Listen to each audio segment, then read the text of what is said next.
الجزء بيبدأ مع سونج كبايك اللي بيكون اتعصب على بارك عشان هو مشهور بسبب الناس. هو بيكون هيضربه بس اونجو بتيجي وبتقلبه وبيستغرب من نفسه علشان في حاجات كتير اتغيرت فيه، وده هو متصور طبعا. فبيعدي الوقت مع سونج كبايك اللي بيكون بيقول المعلومات دي، وبيفتكر وقت ما اتخانق مع بارك وبيحاول يضيع التفكير ده من دماغه، ومش مصدق ان هو عمل كده اصلا، ومش عارف ايه اللي حصل له وليه الافكار بصوت عالي. بس انا بيشوف الاشكال بتتحرك حوالين منه، وبيكون هيروح لكيم عشان يتضايق عليه ومستغرب انه لسه بيقول افكاره بصوت عالي. فبنروح لأونجو اللي بتكون مع تشين ومتضايقه من سونج كبايك علشان دمر البرنامج بتاعهم واتخانق مع بارك النجم اللي هيعلي مشاهدات، وبتقرر اون انها تروح عشان تترجاه علشان ما يخسروش وظيفتهم. فهنا كان بيروح يدور على سونج كبايك وبيكون متضايق منه وعاوز يوصل له باي طريقه، وعلشان كده صاحبيهم بيراسله انه ما يجيش لفتره علشان كان متعصب جدا عليه. فبيشوف الرساله وزمايله بيوصلوا وبيلاقي انه مش بيدخن خالص وعامل اعلانات كتيره بكده. وفجاه سونج كبايك بيقول انه بطل تدخين من اسبوع بس، وبيتصدم انه بيقول افكاره بصوت عالي كده وبيحرج الناس اللي حوالين منه، وبيعبر عن رايه فيهم بكل صراحه، وحرفيا بيصدم الناس من صراحته او من وقاحته، والكل بيشوف ده. فبيروح يتقابل مع زميله اللي بيكون عاوز يخليه يدبلج برامج،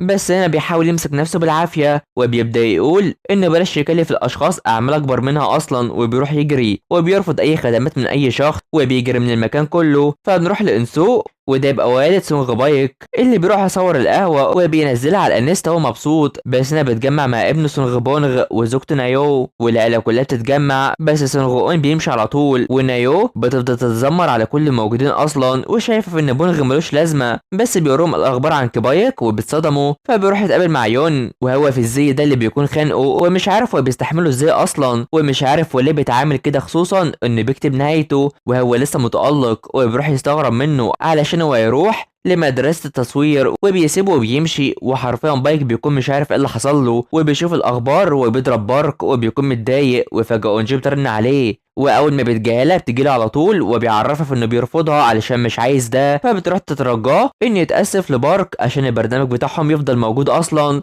هو بيكون شايف ان بارك ده المفروض هو اللي يعتذر ويعدل من سلوكه بما انه بيعامل الناس بشكل وحش، وبيفضل يتكلم عليه وعاوز يغير من ده ويقول ده بالعافيه، ومهما تقول له ان افراد البرنامج يطردوا لو ما عملش ده اصلا، وبيكون مش قادر يعتذر ليه خالص ومش عارف الحاله اللي هو فيها دي، وبيروح يهرب منها على طول. فبيروح لكامل اللي بيفضل يهزق فيه، وسونغ كبايك ماسك نفسه بالعافيه وبيحاول يركز في اي حاجه تانية، وده وسط ما كان بيزعق فيه وبيبدا يقول في باله لغايه ما بيمشي على طول. فبيطلع بلا معجبين لبارك اللي بيجروا وراه عشان يضربوه وبيجري منهم على طول، بل بيروحوا على العربيه بتاعته ومش عارف يعمل ايه وعلشان كده بيهرب منهم. فبنروح لأونجو اللي بتكون بتشرب الحليب وناويه تسكر وفرحانه قوي، بس ناتشين بتجيلها وبيستعد انهم يطردوا بسبب اللي حصل، وبتكون ما كانتش عاوزه تروح لسونغ كوبايك عشان تجبره على الاعتذار وبتكون حزينه. فبنروح لكوبايك اللي بيكون واقف وبيقرر يجيب رقم امه وبيكون متردد يرن عليها ولا لا، بس في الحقيقه امه بتكون في البيت مع العيله وبيغلفوا كل ده. بس انه بيوصل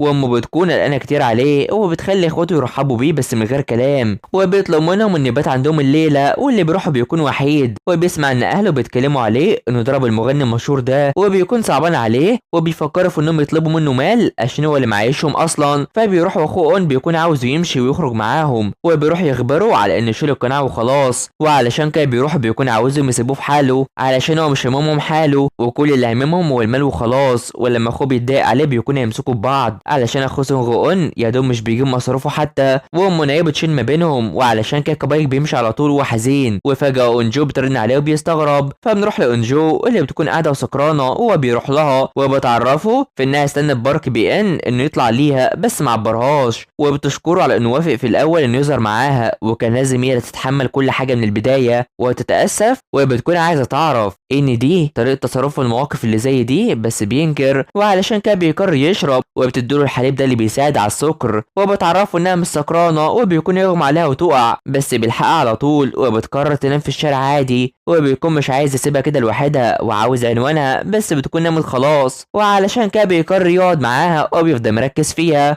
وفي النهاية بيرن على الشرطة عشان يعرفوا عنوانها وشايف انها تكون كويسة اصلا. فبيعدي اليوم وبتروح تلوم نفسها، وتشام بتعرفها في ان المشاهدات انخفضت بشكل كبير ومش عارفين يعملوا ايه عشان برنامجهم اتلغى. وصعب يجيبوا فرصة تانية، ومن هنا هيوم بيشوفها وبيعرف باللي حصل لها اصلا. فبنروح لكبايك اللي بيكون بيحاول يجبر نفسه ان يقول عكس اللي جواه بس مش بيعرف، وحرفيا الصراحة بتكون طاغية عليه في كل تصرفاته. وفجأة كين بيرن عليه وبيروح له وبيعرفه باللي يعمله، وكبايك بيفضل ماسك نفسه ومش راضي يتكلم بدل ما يقول الصراحة ويصدموا منه اصلا. وبيفضل كيم يتكلم معاه على انه المفروض يقدم الحفل النهارده، وبيخليه يشتغل بشكل اكتر بعد الاجازه اللي هتحصل، وبيكون مش همه خالص. ومن هنا كبايك بينفجر فيه علشان هو كان بيستحمل ازعاجه لوقت كبير، وفي الاخر عاوز يتخلى عنه ويبعده بسهوله كده وبيحرجه بريحه رجله. ومن هنا اونجو وتشين بيوصلوا، وعلشان كده كبايك بيفضل يحرج فيه، ولما كان بيتضايق عليه بيتوعد ليه انه يخليه يدفع الثمن ده. واونجو بتروح مستغربه من اللي بيعمله، وفي الاخر بينجح انه يتاسف وبيمشي، وبيستغربوا انه نجح في الاسف وبيمشي. وانجو بتروح وراه على طول وبتعرفوا انها روحت امبارح بامان بسببه، وعاوزاه يروح للدكتور بعد ما الكهرباء مسكته، وشايفه في ان دي مشكله خطيره وعاوزه تاخده للمشفى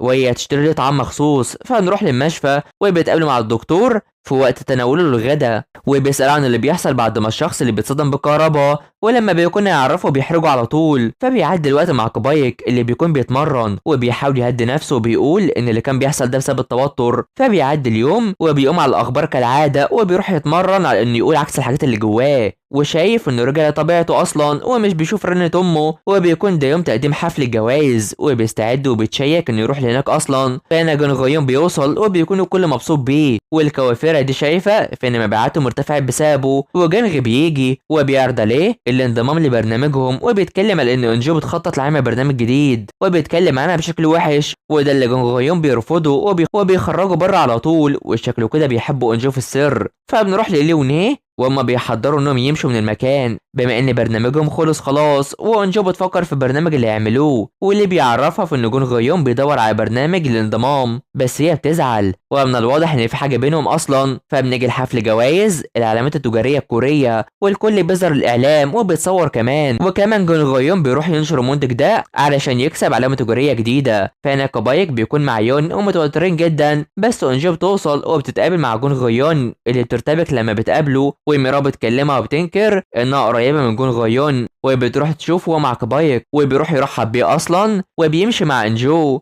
وهيوم بيكون وحيد. فهنا بيجي وقت التقديم مع كبايك اللي بيعمل ده بالفعل وبيعرف نفسه وبيبدأ يعرف كل المرشحين، بس انه بيحط المكياج ده بيعطس وبيروح يقدم وبيكون مرتبك كتير ومش عارف ايه اللي حصل له اصلا. بس هنا ميرا بتكون هي الفايزه وبيروح يهرب على طول، بس بيخليه يطلع يكمل غصب عنه وبيعمل ده بسرعه على طول، وبيحرجه بالفعل عشان معاه كلام كتير بما ان لسه معاه 19 جايزه، وحرفيا بيبوظ الدنيا وبيكون مرتبك جدا وبيحاول يهدي نفسه على طول، وبيقول ان الشخص ده بيتعاطى مخدرات وعلشان كده بيروح يضربه على طول. فبيعدي الوقت وكان بيفوقه وبيكون بيلوم على اللي حصل، وبيكون بيتخيل حاجات كتيره وبيتخيل امه وهي بتشتغل وبيبكي كتير وعاوز يكذب على الناس عشان يكمل في عمله، وبيتخيل كل الاشخاص والصراعات اللي جواه وبيكون مرعوب. بس هنا بيفوق وهو بيرتاح في حمام السباحة وبيتخيل سمكة قرش كمان وبيصرخ من كتر اللي بيشوفه. فبيعدي اليوم مع رفض انجو انها تقابل جون غيون اصلا، وبيفتكروا وقت ما كانوا سوا في العربية